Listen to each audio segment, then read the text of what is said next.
नियमों को सख्त किया गया। और आप तो सुबह से वहां पर लगातार डटे हुए हैं, उसके बावजूद भी कई लोग ऐसे दिखाई दिए जो उल्टा बहस करते हुए नजर आए। मास्क मुंह पर नहीं था, सोशल डिस्टेंसिंग का पालन नहीं कर रहे थे। अब सवाल यही है कि इन लोगों पर नियमों का पालन करवाने कि जो दबाव है वो कैसे डाला जाए, कैसे स्थानीय प्रशासन इनको नियमों का पालन करवाए। ये जिम्मेदारी क्योंकि स्थानीय प्रशासन की है, क्योंकि महाराष्ट्र में कोरोना का कहर लगातार बढ़ रहा है और हर रोज नए रिकॉर्ड भी बन रहे हैं। महाराष्ट्र में कोरोना एक बार फिर से अपनी रफ्तार पकड़ रहा है और इस सब के बीच सख्ती भी बढ़ती हुई दिखी। महाराष्ट्र सरकार ने बढ़ते कोरोना के मामले को देखते हुए नई गाइडलाइंस भी जारी की है। सरकार ने एक बार फिर राज्य के सभी धार्मिक स्थलों को बंद करने का फैसला लिया है। तो वहीं दफ्तरों के लिए अलग नियम बनाए जाएंगे। राज्य के सभी पार्क और खेल मैदानों को बंद करने का भी फैसला हुआ है।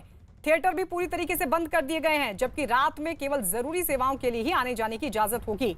महाराष्ट्र में रात 8 बजे से सुबह 7 बजे तक नाइट कर्फ्यू रहेगा। महाराष्ट्र में पिछले 24 घंटे में 57,000 से ज्यादा मामले सामने आ चुके हैं और यही वजह है कि लगातार बिगड़ते इन हालातों के बीच ये नई गाइडलाइंस जारी की गई है। नई गाइडलाइंस के तहत तमाम वो नियम लागू किए गए हैं ताकि कोरोना की इस रफ्तार को कम किया जा सके।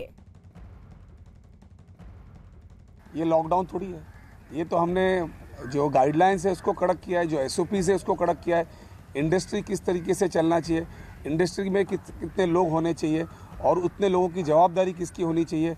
आज अगर केसेस बढ़ते हैं तो सब में इसका सहयोग होना चाहिए। तो इसको तो लॉकडाउन नहीं, लॉकडाउन तो उससे कहते हैं कि कंप्लीटली सारी चीज़ें शट डाउन करें। हमने हमारा रिस्ट्रिक्शन बहुत कड़क किया, इसलिए कि आज हम खुद आज कई मार्केट घूमे, मुंबई शहर में कई मार्केट में गए, आपने देखा होगा कि बहुत ज़्यादा गर्दी थी। तो ऐसे मार्केट्स के अंदर जो है बहुत लिमिटेड लोगों को छोड़ा जाएगा, या ऐसी मार्केट के अंदर जहाँ पे लोग फिर भी नहीं माने तो लोकल अधिकारी उसको पूरा शट डाउन करने का उसको अख्तियार रहेगा। महाराष्ट्र में कोरोना के मामले बढ़ने के बाद सख्ती बढ़ा दी गई है, लेकिन उद्धव सरकार के इस फैसले का सरकार में शामिल कांग्रेस के कुछ नेताओं ने विरोध शुरू कर दिया है। कांग्रेस के नेता संजय निरुपम ने होटल वालों पर सख्ती बढ़ाने पर नाराजगी जताई और उन्होंने मुख्यमंत्री उद्धव ठाकरे से अपने फैसले पर विचार करने की मांग की। जब 9 महीने तक लगातार तबाही और बर्बादी के बाद ये खड़े हो रहे थे, फिर अचानक इस प्रकार का एक लॉकडाउन लाना कि सारे होटल और रेस्टोरेंट बंद रहेंगे, मुझे लगता है कि बहुत ही गलत फैसला है। ये एक प्रोडक्टिव सेक्टर है, ऐसे प्रोडक्टिव सेक्टर को काम करते रहना चाहिए, क्योंकि सरकार ने जो अपना एक जो अपना सर्कुलर जारी किया उससे बोला कि अर्थचक्र को हम टूटने नहीं देंगे और बेरोजगारी नहीं बढ़ने देंगे। और इस सेक्टर के ऊपर जो हमला हुआ है उससे अर्थचक्र टूट रहा है और बेरोजगारी बढ़ रही है। इसलिए सरकार से मेरी गुजारिश है कि होटल और रेस्टोरेंट बिजनेस को राहत दीजिए। एक दूसरी बात, जो आपने जो नाइट कर्फ्यू का इंतजाम किया है, कुछ नहीं, पूरी दुनिया से मत सीखिए, उड़ीसा से सीखिए।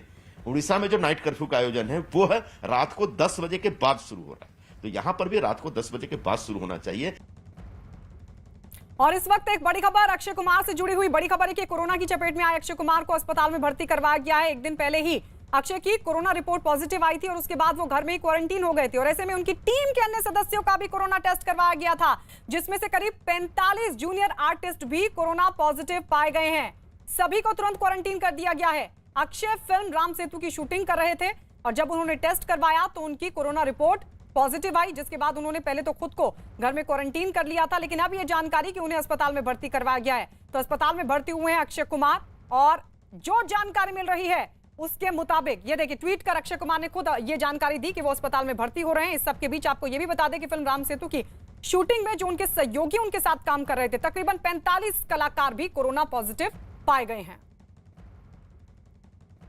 अभिनेत्री भूमि पेडनेकर कोरोना की चपेट में आ गई हैं।